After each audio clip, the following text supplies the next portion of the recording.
Welcome to episode 179. Today I'll be going over the notable news and updates from the week of September 18th, 2023. First up, YouTube has made an announcement on a few products that they're going to launch early next year. They are going to be AI Insights, which produces new video ideas based on what creators' audiences are watching. Dream Screen, a generative AI tool that allows YouTube Shorts users to create unique backgrounds by typing in a prompt. Assistive Search for Creator Music, which suggests soundtracks based for videos. And Aloud, a dubbing tool that translates videos into various languages. With that, let's jump into the next update, which is Google has this new thing called Checkout Journey Report. And the goal of this report is to basically help you, the e-commerce site owner, to find out, okay, where are the drop-off points, right? From assuming you're using Google Analytics, and then, obviously if you do, you will have those GA4 events that is getting triggered, and then it's going to help you, okay, from begin checkout to actual checkout happening, where the drop-offs are, and you could use those numbers to decide, I seem to lose a lot of users between, say, adding credit card info and adding shipping info. And by the way, I'm just using this as an example, and then you're going to get a clear picture, and then you could actually tweak and modify things. Okay. Next up, GA4, some transition shocker. This week, what happened was a lot of users found out, or actually someone, let me see who this was. One of the users basically found out that Google Analytics went ahead and basically did the goal migration from Universal Analytics to GA4, and then obviously they were raising concerns, and Google Ads liaison Jeannie Marvin basically wrote, some advertisers have noticed our system making changes to GA4 conversion action into Google Ads account. This is the conversion swapping piece of the setup assistant migration process with the turndown of Universal Analytics. Now that with the turndown process taking some time, we understand that some advertisers may be caught off guard with these changes being made now, and I apologize for the confusion. Now, if you don't want this conversion to happen automatically, there is a way for you to turn it off. These steps are actually in the show notes, so go ahead and check that out and you will find it there. Other than that, there's nothing else for you to do. Microsoft is planning to use generative AI in their ads business. The three things that you need to know is they're going to launch this ad called Compare and Decide Ads. That's going to come in the form of closed beta in early 2024. So you still have a few months before you see that. And Compare and Decide Ad is going to actually show up in the Bing chat, which is powered by, again, AI. Then they're going to actually expand on ads for Chat API. Right now, they are in partnership with Snapchat and Axel Springer. Apparently, Snapchat has used that to show to ads to 150 million people. So Microsoft is very happy about that. And the third thing is Copilot for Microsoft Ads. It's specifically designed for advertisers and agencies. Copilot is a new tool that will leverage AI to generate recommendations for product images, headlines, and descriptions. Okay. Microsoft is planning to do an open beta for this in the next few months. The other thing Microsoft has announced, or not announced, has actually shared, is like a lot of users are saying, hey, you're using, a lot of website owners are saying, hey, you're using our content and showing it in Bing chat and we're not getting the credit. Microsoft is, hey, if you don't want your content to show up in Bing chat, then you can use the meta tags no cache and no archive to limit or block content in Bing chat. However, it is important to note that the content blocked from Bing chat will still be visible in regular Bing search results. Now, it's up to you whether you want to actually show your content on Bing chat or not show on Bing chat. I would say either way. I would say do not show it, because if you're not going to get credit, why do you want to show your content? You have worked hard and someone else is going to just take all your content. So probably you can use the no cache and no archive option. Okay, Index Now is something that was covered in episode 90, and today we are doing recording 179. So that was a long time back. That was in early 2022. Index Now is basically a protocol, or it was just a plugin that allowed WordPress websites to signal search engines, primarily Microsoft, Bing, and Yandex, that, hey, there is a content change. Go ahead and come back and, here's the content change. Come and, basically get the content. Okay. Now it's that index now plugin is integrating with Wix natively, and this is a big news for Microsoft Bing, only because 60 million there are 60 million Wix websites. So apparently they are publishing about 14 billion URLs daily. No, oh sorry, I missed the thing. So basically this means 60 million Wix websites can swiftly update their content changes in search engine results, and once you do it, it's enabled by default, so you really don't have to do anything if you're a Wix users.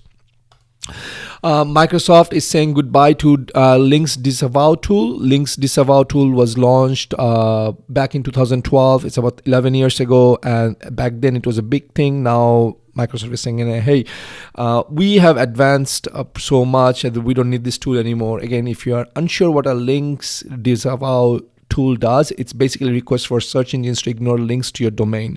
And it was back in the day, it was a big thing because backlinking was big back then, and so basically a lot of bad SEO practitioners put links into spammy websites, porn websites, and linked it back.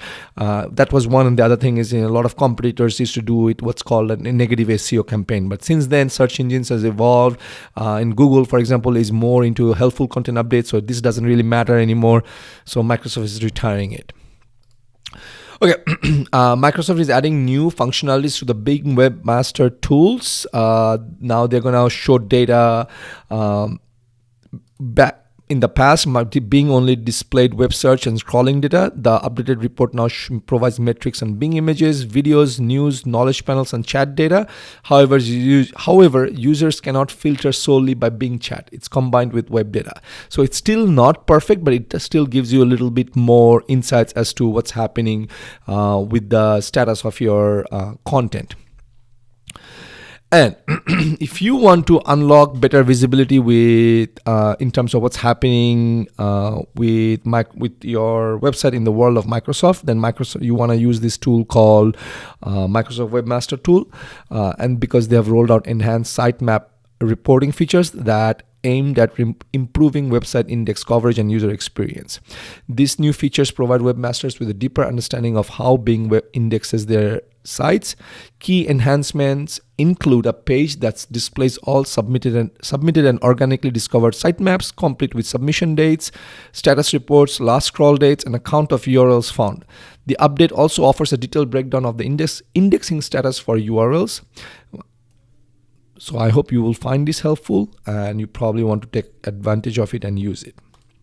Next up, Microsoft introduces video and CTV ads.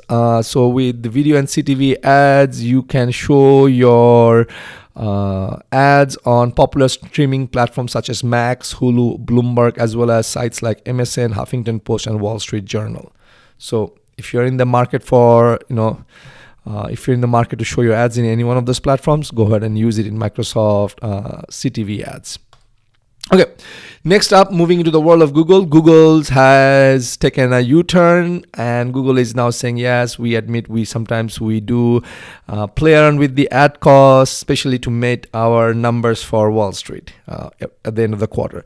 Back in 2015, Google's Jerry Dischler firmly stated, we are not manipulating search results or manipulating the ad auction in order to increase profits. This is 2015. Now, as you may know, Google is actually going through the court. The US Department of Justice and some other states have actually filed a lawsuit against Google. So during this thing, when this same guy went to court and had to testify, he's saying, yeah, sometimes we do tweak it, right? And again, guys, if you think that Google, Facebook, LinkedIn, they don't play around and tweak the ad cost, then I guess we have been living under a rock. I mean, this is the business. There's no checks and balance. So they can do whatever we want. It's a black box. They just say, this is your cost, this is your cost. This system is full of, leaks and wastages. It is the world we play in, right? Okay. Google Ads updates misrepresentation policy, and what it's takes effect in November 21, 2023. And what basically means is that the key change involves the removal of non-fulfillment of a product or service due to lack of qualification. So this non-fulfillment of a product or service, it's no longer in the misleading representation category. Instead, it is now falling under unacceptable business practices policy. And what this means is that if they catch you, they can actually cancel your ad account right away. So you need to be careful of how your ads are run, what you're claiming in your ad, and things like that. Okay, Google Ads, there's a new indicator called limited by bid strategy. And Google's Jeannie Marvin says, you know what, this is a relatively new indicator that may appear when the system determines that the campaign can get more conversion values at a similar return or ad spends or conversion at the target CPA with a value-based bidding strategy. So again, this is one of those Google's nudge to make you scared. Hey, you're missing out. Then go ahead and convert into any one of them, which is a good thing and a bad thing depending on how you look at it. Some people were concerned that maybe Google is trying to remove manual CPC completely. Google still hasn't commented on that, but just so that if you log into Google Ads dashboard and you see limited by bid strategy, it may mean that Google is nudging you to change into one of those other bidding strategy. Okay, Google is saying, look, you should not add important content before your CSS elements, such as before or after, you should not add significant content or symbols using the before or after CSS pseudo elements. Now, if this is a mouthful for you or you are not sure what this means, that basically means talk to your developer and tell them, do not put like big blob of important text and wrap it around before and after CSS elements, right? Google's system cannot, process it. And this is not something new. It was just an unspoken rule. And now Google is updating the documentation and making it very, very clear that, look, do not put, it's going to look very fancy on your website, but it's unreadable by the search engine. That's what Google is saying. And Google is basically saying links are no longer a top 3 ranking signal. We talked about disavow tool. Now this one is coming up. Gary Illyes at the PopCon, Gary Illyes, who is in the Google search team, went into PopCon and there says, we do not use link as a ranking signal anymore, all right? Basically, and he says over the past few years, Google has been subtly reducing the emphasis on links in its ranking algorithm. And that's about all you need to know. Next up, so this is something from the Search of the Record podcast episode where John Mueller and Gary Illyes emphasized that the quality of content is the main factor guiding Google's indexing and crawling choices. Even though top-notch content does not ensure the highest ranking, it significantly affects Google's engagement with websites. Illyes stressed that quality is crucial across all search systems, affecting everything from sitemaps to rankings. He said quality affects pretty much everything that the search systems do. The most important is quality. It's quality. It's always quality.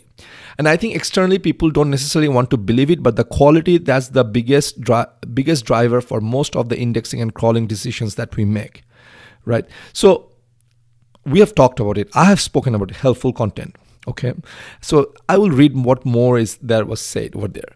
The quality of a website can influence how it's crawled, even for newer websites. For instance, when Google finds a new page via sitemaps, it assesses the quality of a previously crawled pages to decide if the new page should be crawled. Illyes pointed out that the different website sections might have varying quality levels. If a section consistently offers excellent content, it might be treated differently than another section known for subpar content. Conversely, sections with persistent low quality content might be crawled less. He used user-generated content as an example, noting that if a UGC section consistently has poor content, it might affect Google's crawling approach for that section. Illyes assured listeners that it is possible to enhance their site's quality even if it once had inferior content. He suggests that site owners delete poor content to improve the overall site quality. Doing so can positively shift Google's view of the site, potentially affecting its crawling and indexing strategies. During the chat, Elias also addressed some common SEO myths. He clarified that duplicate content isn't always problematic, and affiliate links are fine as long as they are accompanied by unique and valuable content. This principle applies to translated content too, though manual checks of machine translations are advised.